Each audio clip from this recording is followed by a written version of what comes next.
Hi everyone, welcome back to Read Aloud with Miss Cope. It is Thursday, April 16th. It looks like it's going to be another beautiful day. The sun is already out. I'm excited to be back here with you and continue reading with The Might of Angels by Andrea Davis Pinkney. And I do have permission from Scholastic to read this book with you all. As you see, where my bookmark is, we are super close to the end of this lovely novel. I wonder what we will read next. But for today, we left off on Wednesday, February 23rd, 1955 diary book.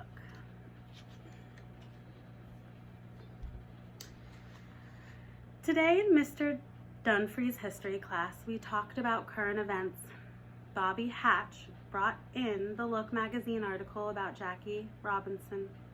He stood up, waving the pages with Jackie's photo. "I don't care how many runs Jackie Robinson's had," Bobby said. "He should have stayed playing with coons.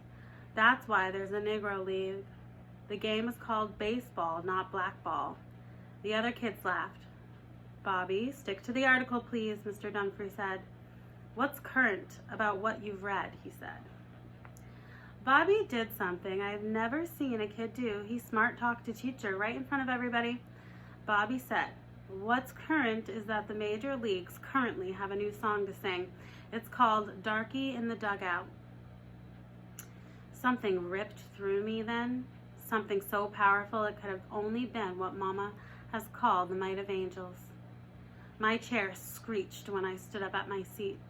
I was glad my throat was better.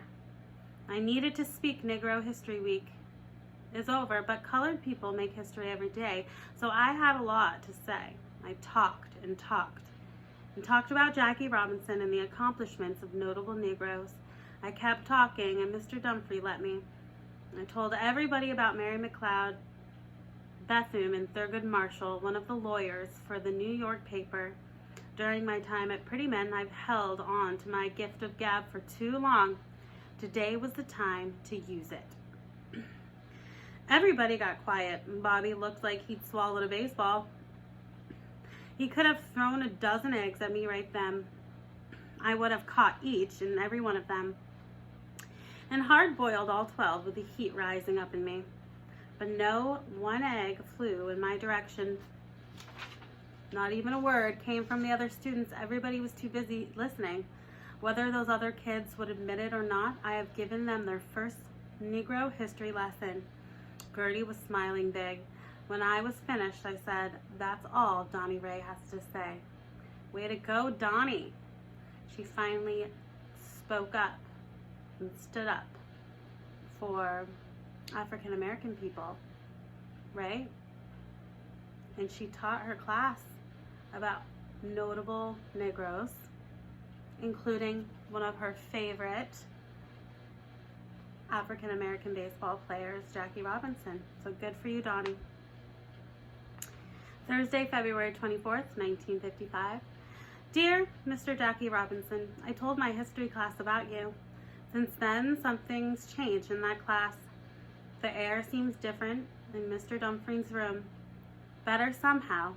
Maybe I'm different and better. Yours, Dawnie. Saturday, February 26, 1955 diary book. Boy, the editor of the Hadley Register must have a very full mailbox. Tonight, Daddy pointed out another letter in the paper. This letter is not anonymous or filled with wrong ideas. The letter is brave and smart and true, and I've pasted it here. All right, let's hear the letter. To the editor, I became a history teacher because I believe that the past provides a vital key to the future. The founding fathers of our nation spent long days in the Philadelphia heat of summer authoring a document that would serve as a definite statement on all that America stands for. This document became the Declaration of Independence, a road map, if you will, for how we are to conduct ourselves. The Declaration of Independence also makes it clear that under the laws of nature and of nature's God, all men are created equal, that they are endowed by their Creator with certain unalienable rights, that among these are life, liberty, and the pursuit of happiness. By denying Negro children entry into any school they wish to attend, we slap the faces of our founding fathers. We trash their intentions. We soil what it means to be American. When I moved to Virginia from Boston last summer and was offered the chance to teach at Prettyman Coburn School, I came expecting Southern charm. I look forward to small town life and to the courtesies afforded to those who call the South their home. It was my hope, too, that I could someday share my passion for American history with young people of all races, sitting side by side in the same classroom. Segregation is an evil and corroding thread. If we allow segregation to continue, if we give power, we risk the immoral. If we are to live comfortably within our own skins, we must push past the prejudices of skin color. If we've to create a future for ourselves and for our children that promise life, liberty, and happiness, then we must turn our backs on segregation. We must, as it says in the concluding sentences of the Declaration of Independence, pledge our sacred honor to embrace the promise that integration offers. Among those who made this pledge on July 4th, 1776, and who signed their names to America's most prevailing document, 7 were Virginians, including Thomas Jefferson. Let us now follow their example. Let us now turn our backs on the scourge of racial hatred. We, the residents of Hadley, have a tremendous opportunity. That is, to show America that the state of Virginia is a great beacon of democracy. Very truly yours, Andrew Dumfrey, history teacher, Prettyman Coburn School. Wow. Let's read what Dawnie says and reacts to that letter. It's late. I should be asleep, but this letter has made me squirrely. My history teacher sure can write. I've read Mr. Dumfrey's letter 6 times. I have looked up words from the letter. Moral, violating principles of right and wrong, scourge, a source of criticism, a wit used to inflict punishment. Sunday, February 27, 1955, diary book. The evil words from Mr. Dumfrey's letter have come to pass, and more words too. H words. Some bad, some good. This was a day of hatred, horror, help, hope. Morning light came slow. Had the sun forgotten it was time to rise? Had she slept past the in-between? Where was dawn? The sky was an iron blanket, dark, cold. It was black outside when we prepared to leave for church, and so quiet. Mama and Daddy drank dark coffee. Goober had grown used to oatmeal with cider instead of milk. For me, toast with Crisco and salt, no butter. Goober was first on the porch, first to see the horror. The street lamp's light had brought the ugly sight into view. Goober spotted the pail set at the edge of our porch near the post by the porch steps. A bucket of milk, Dawnie, a big bucket, he observed. With the way morning was still, so dark, something inside held me back from wanting to see what was in that pail. But Goober was too fast. He already peered down in. Goober's face was a little moon of light under the street lamp's white. With urgency rising in him, he shouted, "Dawnie, come here." He was wincing. He started to cry, then wail, "Dawnie, Daddy, Mama!" We all came at once. I was quick to see the horror for myself.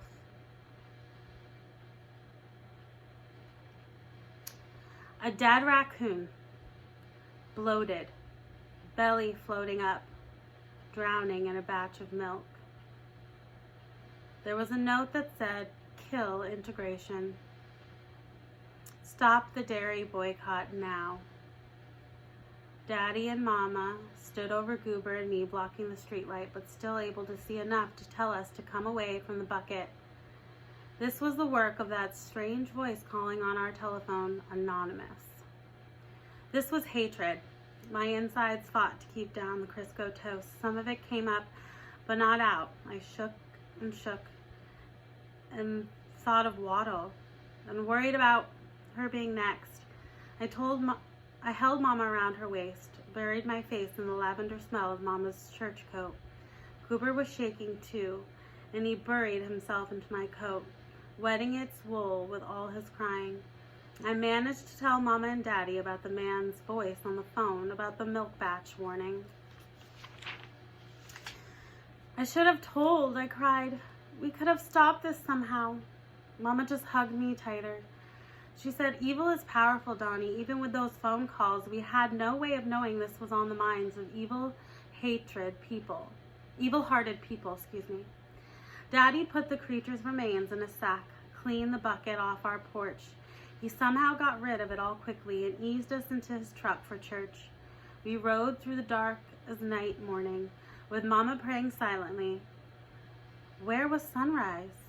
Daddy greeted Reverend Coulier right away, told him about the raccoon and the pail. Word spread through our congregation before Miss Eloise even had a chance to start the choir on their opening hymn. Rather than service, our church became a stew pot of debate. People all talking at once about nonviolence and boycotting and integration, some agreeing, some arguing. All of us angry. I was so rattled I couldn't hardly breathe. I couldn't hardly see either. Even with the lights on overhead, our church seemed darker than usual, and there was so much wet blurring anything in front of my eyes. Daylight finally came, gray as lint. Lady Sun had taken the day off. Maybe she was too scared to come out, too sad to show. Reverend Coulier said, "Now is the time to act for our greatest good. The Lord has given us this day to come together." Some people wanted to hurt Mr. Sutter and his team of milkmen. Others said we should storm his dairy. There were people who recalled the words of Martin Luther King Jr. They wanted only peace. There was so much arguing. It made my stomach ache more queasy. Reverend Coulier had to work hard to settle his petitioners. "We must act as brothers and sisters," he said.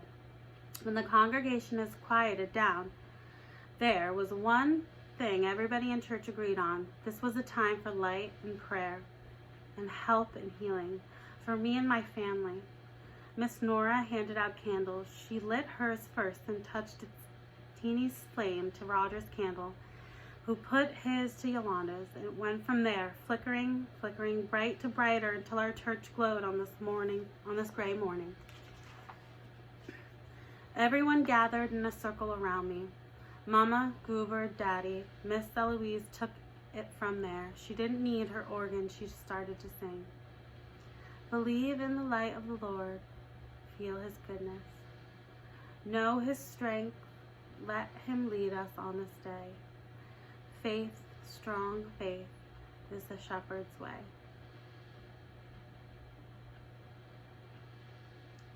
That music was as warm and as bright as the shine of so many candles. The power of our voices filled our rickety church, filled me too, with hope.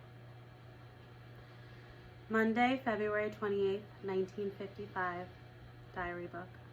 Mr. Dumfries is gone.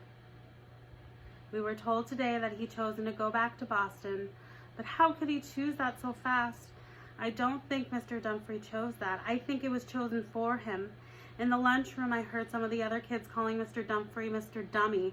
They said he cooked his own goose. They say our new teacher, Mr. Harris, has been teaching at Prettyman forever, and that she knows real truth about American history. At supper, when I told Mama and Daddy about all of this, Daddy shook his head. "A shame," he said. At supper, when I told Mama and Daddy about all this, shook his head. "A shame," he said. Sorry, I've repeated myself. Goober repeated, "Shame, shame, shame."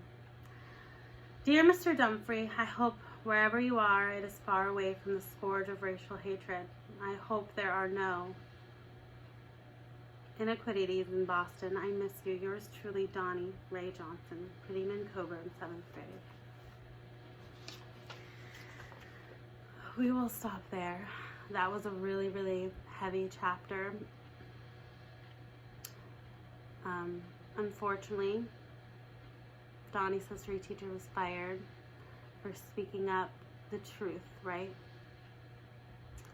And it was hard for the people of Hadley, some of the people of Hadley, to accept. So Mr. Dunphy lost his job, which is sad. All right, I will meet you back here, same time. We'll continue reading. Tomorrow is Friday. You're almost there, friends. Almost to the weekend. Have a lovely day. I'll see you later. Toodles.